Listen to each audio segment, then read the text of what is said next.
औज़ुबिल्लाहि बिस्मिल्लाहिर्रहमानिर्रहीम। Soft analysis में तमाम अहबाब को खुशामदीद। आज हम दो बातों का जायज़ा लेंगे। एक तो ये कि जरदारी साहब जो है वो सदर बनना उन्होंने अपने लिए क्यों ज़रूरी समझा, जबकि इससे बड़ी शायद वो बारगेनिंग कर सकते थे। तो क्या वो पाकिस्तान खपे और उसके साथ सदारत खपे और इक़्तिदार खपे ज़रूरी है। और दूसरा हम इस बात का जायज़ा लेंगे कि क्या जिस तरह की मुफाहमती पॉलिसी पे दर पे जो है वो पॉलिसियाँ मुफाहमत की जो एग्रीमेंट हो रहे हैं गुज़श्ता 10-12 सालों से, तो क्या आसफ़ा भुट्टो और बिलावल भुट्टो जो है ये पीपल्स पार्टी को बचा पाएंगे। ये दो चीज़ों का हम जायज़ा लेंगे। तो सबसे पहले हम आ जाते हैं 2000 जब 7 में मोहतरमा शहीद हुई तो जरदारी साहब ने पाकिस्तान खप्पे का नारा लगा के बड़ी शोहरत भी हासिल की थी। बाद में सदर भी बने थे और उन्होंने काम भी अच्छे किए थे, इसमें कोई शक नहीं है। और उसके बाद जो सूरत हाल रही, लेकिन उनकी जो बाज़ मुफाहमतें हैं वो जोड़ों में बैठ गई पाकिस्तान पीपल्स पार्टी के और पंजाब और केपी के, जो उनका बड़ा स्ट्रांग होल्ड होता था जहाँ पीपल्स पार्टी का, वहाँ से वीप आउट हो गई। तकरीबन जो है उनकी जो है वो ख़त्म हो गई। उसमें 2013, 18 और 24 में बड़ी बुरी कारकर्दगी रही है। और उसके पीछे जो अप कंट्री के पर्टिकुलरली लोग हैं उनका ये कहना है कि इसके पीछे जरदारी साहब की जो मुफाहमत कार फरमा है। जो पंजाब में ख़ासकर लोग हैं या केपीके में लोग हैं उनको जो है निहत्ता छोड़ देते हैं जरदारी साहब, और वो सिंध की हुकूमत पे कनात कर जाते हैं। जबकि यहाँ पे वो जो उनके पास कोई अल्टरनेट नहीं है। पहले तो एक अच्छे पोजीशन अपोजिशन होती थी, एमएनएज होते थे, एमपीएज होते थे, बड़े स्ट्रांग लोग थे, इलेक्टेबल्स थे। उनको भी जरदारी साहब अपने पास रखने में नाकाम रहे और वो सारे के सारे लोग जो है वो चले गए पीटीआई में। उसके बाद जो ये था कि शायद पीटीआई 2011 के बाद जो ज़्यादा स्ट्रांग पोजीशन गेन कर रही थी कि शायद वो नॉन लीग कुछ वो जो है वो नुकसानदेह वो नहीं हुआ, बल्कि जो पीपल्स पार्टी का वोटर है वो गया है पंजाब और केपीके में, चला गया वो पीटीआई में। पीटीआई की उनकी लीडरशिप भी जो है वो सारे के सारे वही लोग थे। लेकिन इससे मेरा ख्याल है कि जरदारी साहब ने कुछ इतना सीखा नहीं है। इस दफ़ा बड़ी जो है वो शोर शराबा था कि पंजाब में बड़ी कोशिश भी की बिलावल साहब ने, केपीके में बड़ी कोशिश की, लेकिन उसका कोई हाथ खा जो है वो रिज़ल्ट नहीं आया। लेकिन कुछ थोड़ी सी प्रेजेंस पीपल्स पार्टी की नज़र आई है। अब जो इक़्तिदार खपे वाली बात है कि ये सदारत के बजाय अगर ना लेते जरदारी साहब, तो मेरा ख्याल है जो वक्ती तौर पे लग रहा है कि बड़ी ज़बरदस्त बात होती। लेकिन ये ले करके तो उन्होंने जो है कॉम्प्रोमाइजिंग एटीट्यूड किया है और शायद वो टफ टाइम जो देना चाहिए था पीपल्स पार्टी को और जो पंजाब और केपीके में अपनी जो रूट्स को मजबूत करना था वो उन्होंने जो है वो कॉम्प्रोमाइज़ कर दिया है। अब जो है वो जो पूरे का पूरा इनिशिएटिव है वो उनके पास है, पीटीआई के पास है, नहीं तो ये शेयर होना था। तो अब जो सूरत हाल है उसमें कोई खातर ख्वाह जो है उन्हें पंजाब में कामयाबी मिली नहीं, केपीके में नहीं मिली है।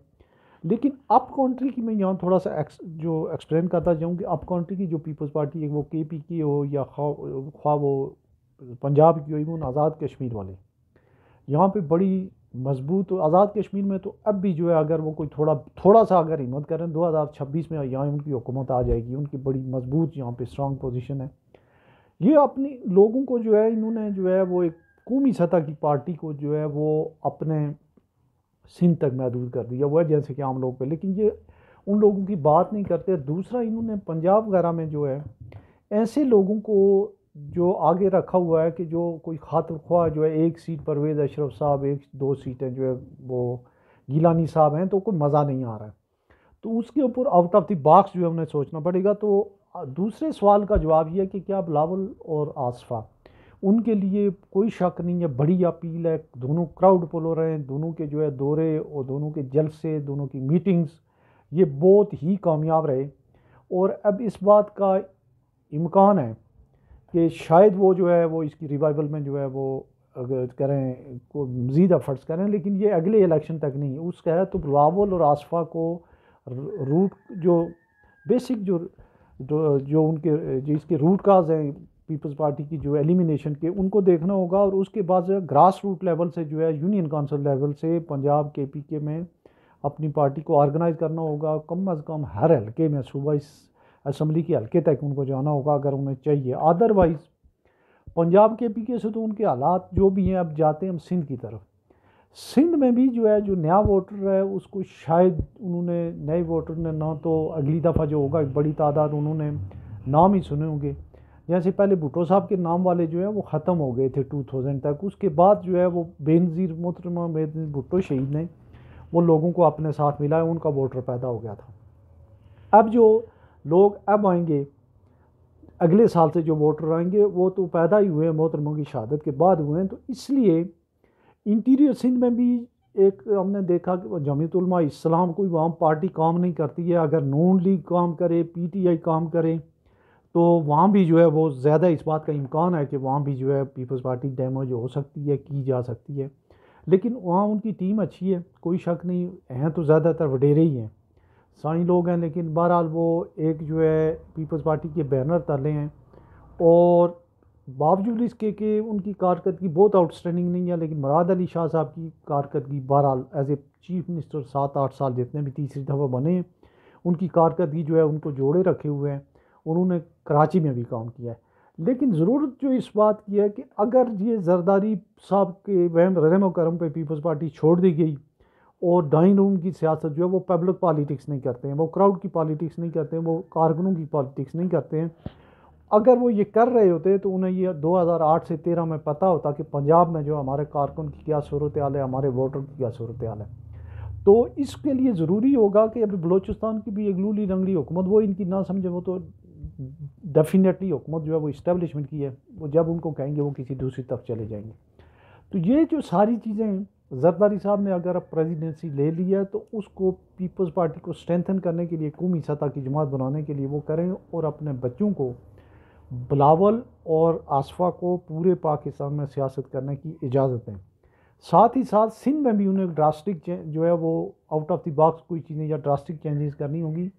जो वडेरे हैं या उनके पे दर पे नस्ल दर नस्ल लोग हैं, जैसे मखदूम तलब मौला, अमीन फ़हीम, उनके आगे जो है ये खलीक ज़मा, खुर्शीद साहब के भतीजे और उनके बेटे जो हैं वो कायम अली शाह से हैं, उनकी एक लेगेसी जो है नस्ल दर नस्ल चलनी शुरू हो गई है।